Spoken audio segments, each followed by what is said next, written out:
Hey y'all, welcome back to Creator Spotlight. Now this particular entry is long overdue, but before I get started, I just want to pose a few questions to y'all first. Number one, who are your top 5 favorite content creators? Number 2, out of those 5, which one is your go-to? I'm talking the drop everything and watch any and all other posts and uploads can wait till after you've seen what this particular person has posted. And number 3, why is that content creator your go-to? Why are they your number one choice? Think about it for 1 minute. Good. Now for me personally, there is one particular content creator that is my go-to, that is my number one choice, that I have to see what they've done before I can do anything else. And if that paints me as a fanboy, well, so be it, because I am. Because I'm talking about the extremely talented CJUGames.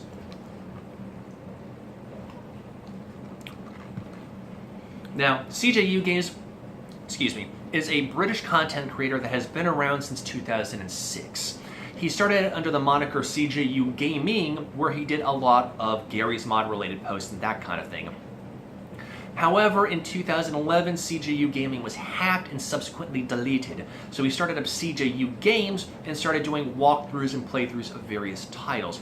And over time, his account has just grown and grown and grown to the point that as I'm recording this, he has just topped 34,000 subscribers. So congratulations, CJU. Very well done, very well deserved. I first happened upon him, I'd say probably about 2.5, almost 3 years ago. It was when he was doing his Alan Wake playthrough, and since then it's had me hooked, line, and sinker for a myriad of reasons. So with that being said, let's talk about why I enjoy CJU and his work so much. Number one, of course, are the types of games that he plays. For the longtime followers of the Sonic Boogie project, y'all know that I'm a huge fan of puzzle games and horror games, and those are some of the main titles that he has done. However, he also likes doing sci-fi shooter games such as BioShock. He recently finished BioShock Remastered, he's done BioShock Infinite, and so on and so forth. However, one thing that really separates him from a lot of the other genre gamers out there, myself included, is he covers a lot of indie titles. I'd say at least twice a month he goes onto itch.io and IndieDB and GameJolt and downloads these indie titles that might have just flown below the radar, as it were. Now I know what you're thinking, a lot of content creators cover various indie titles. However, a lot of those are major indie titles, or titles that a lot of other people are covering. However, whereas CJUGames does a lot of things that maybe you might not have heard of. In fact, you probably haven't. A lot of titles I've never heard of until he has actually played them, and then I do my research and realize how good a game it actually is to play. So that is just, it's a very refreshing change of pace from these people that strictly cover horror games, strictly cover drama games, strictly that cover puzzle games or story-based or things like that. It expands the mind and the horizons for people that might otherwise just ignore these titles. In fact, it's because of CJU that I actually happened upon Christoph titles, and Christoph has actually become not only my favorite indie title creator, but also kind of a friend of mine. So that's just one really cool thing about him. Number 2, something that is very important to me, is his depth of analysis that goes into games. Sure, you have to be analytical when you cover puzzle games, that goes without saying, but his depth of analysis and examination of things goes into his horror games. It goes into his shooter games, which is kind of rare when you're going for these kind of titles, because for horror games, it's usually try and avoid death. If it's a shooter horror game, kill everything in your path, move on to the next plot point. It covers a wide range of things. So, for example, he's currently playing Dead Space 3, and whereas a lot of people, like I said, are just like blow stuff up, grab power-ups, move on to the next point, he will just check every nook and cranny and explore every avenue possible before moving on, which is very immersive. So, it might be, you got to go over this way to proceed to the next area. He goes, well, that's where I need to go, so I'm going to go over there instead. So it gives him a chance to look for more experimentation things, look for more powers, more items. He's examined other weapons. He's tried out other weapons in Dead Space, that kind of thing.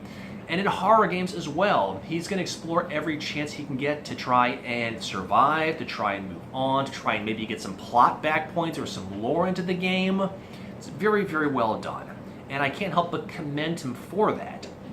Because, I mean, I know I'm guilty of, particularly in horror, rushing through various areas because something's chasing me down. One of his other playthroughs, I forget the title, he's like, I know I'm probably going to die doing this, but I want to explore this one other area and just kind of see if I can tempt fate. And he does it, and it gives you that full experience to see what the whole world is around you, to see if that's a game maybe you will buy and play down the pike. I can't really say a lot of people do that. In fact, some content creators do flash cuts and say, well, I examined this area, well, there's nothing there, so I'm going to go on. And CJU, going into his analysis, he rarely does edits on his posts. He might do flash cuts if he's like, well, I spent 20 minutes wandering around this one particular area, there was nothing there, so we're going to go ahead and move on. And in only 2 games that I've seen him do playthroughs of does he actually do fast motion, and those are only for very extensive puzzle games, or certain sections of puzzle games, such as Cursed and I think it was Lake Ridden were the only 2.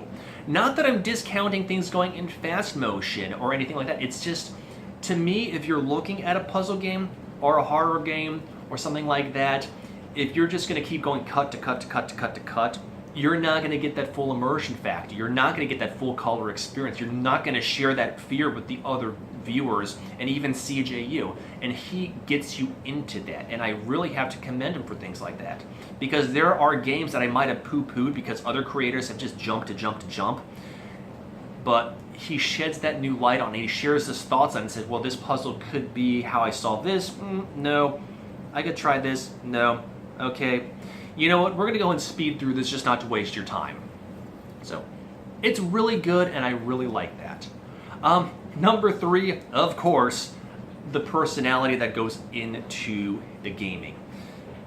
CJU is the master of dry and sarcastic wit. It's very subtle, it's very funny. He drops these little things here and there that you might not have expected, that I'm not going to say cut the mood, but you would, under normal circumstances, if you were playing the game for yourself, you might not have said something akin to that.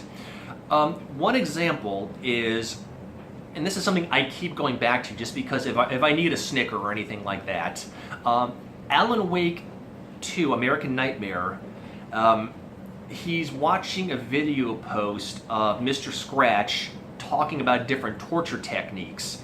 And I forget the whole comment that Mr. Scratch is saying, but he's basically talking about how to use a knife for cutting a body. And he's saying this in a very artistic manner. Just halfway through it, CJU just goes in this very flat voice, lovely. Now, maybe that's not your style, but for me, I can't help but just snicker uncontrollably at it, because anybody else might be going, oh, that's disgusting, or maybe make a more dramatic, embellished comment. But just those little things dotted around. Other things might be, he'll be examining something in a horror game, he goes, okay, hang on, I need to giggle. Or more recently, going back to Dead Space 3, when he received the Mjolnir gun, and he's riding an elevator up top, and I actually shared this particular clip with my dear friend Barry Grave, is that CJU is making Isaac Clarke kind of dance from side to side in this kind of excited, happy dance that somebody might do on their birthday if they're getting ready to receive a gift they've really wanted. And it's just those little things that you really have to appreciate throughout that, amidst particularly tense environments like horror games, or things that might make you puzzle and go and scratch your head and go, oh God. And just one final example I do want to give to that in particular is the Librarian. There is a puzzle early in game when you basically have to get a shadow demon dog 3 sheets to the wind, and you pour the wine in, the dog drinks it and passes out. And towards the end of it, I'm not trying to give away spoilers, you pass Demon Dog again, and the dog, you see Z's rising up from the Demon Dog thing, and CJU just flatly and sarcastically and kind of just dryly goes, I know it says the dog's sleeping, but I think I killed it, or something equivalent to that. And of course, maybe dry isn't your style of humor, but it is for me personally. I can count on a handful of snickers and giggles that I will get throughout the course of each playthrough because CJU drops those in. So I really like that, and it's just, once again, adds to the immersion factor, and you feel a part of that. But finally, and I think most personally for me, is the influence that CJU has had on the game side of the Sonic Boogie project. He has had tremendous influence over me as a creator. Just two big things. First of all, I don't think I would have happened upon so many indie titles as if it wasn't for CJU, as well as major titles. There are games out there like Far I Walk and Cursed, as well as a myriad of other indie titles that I would have never happened upon prior to watching his channel. I mean, if you've seen the gaming side of the Sonic Boogie project, you know that there's at least a handful of times I might have said something like, well, I found out about this game through CJUGames, stopped watching his playthrough and downloaded it for myself. Big surprise there. And secondly, I started watching his channel as I was trying to, find my craft as a creator on the gaming side of the platform, and it was his in-depth amount of analysis that helped me kind of examine all avenues and be more explorative, I guess that's a word, and be like, okay, is there anything on the desk? Can I analyze this? Can I analyze that? I think I can use this, because few other creators really do that in a way that's so inviting. There are content creators out there that are analytical, yes, but they do so more in a critical and kind of harsh light, and be like, well, I guess if you do this, I guess you can find it out, or I guess you're a moron, or anything like that. You want to have that depth of analysis without feeling completely like a moron and being like, well, I guess I screwed that one up. Particularly if you're watching a creator alongside while you're doing a playthrough for yourself, whether you're recording it or whether you're doing it just for fun. So it's having that kind of subtle encouragement to try things out and be more examinative. So I really have to commend CJU for everything that he does. And so 34,000 subs, CJ, you have really done a fantastic job, and I can't wait to see you top 40,000. But of course, that's just my opinion. I would love for y'all to go check out CJU and give me your own thoughts on him. So as always, I will put links in the description below to his YouTube page, his Twitter page, and his Facebook page, and just check out one or two of his videos. Whether you like puzzle games, whether you like horror games, whether you like shooter sci-fi games, it doesn't matter. There is something within his video selection that you will like. So of course, with that being said, please let me know what you think. I would love to hear it. Otherwise, y'all have a fantastic afternoon, and I'll catch you on the flip side, alright? Peace.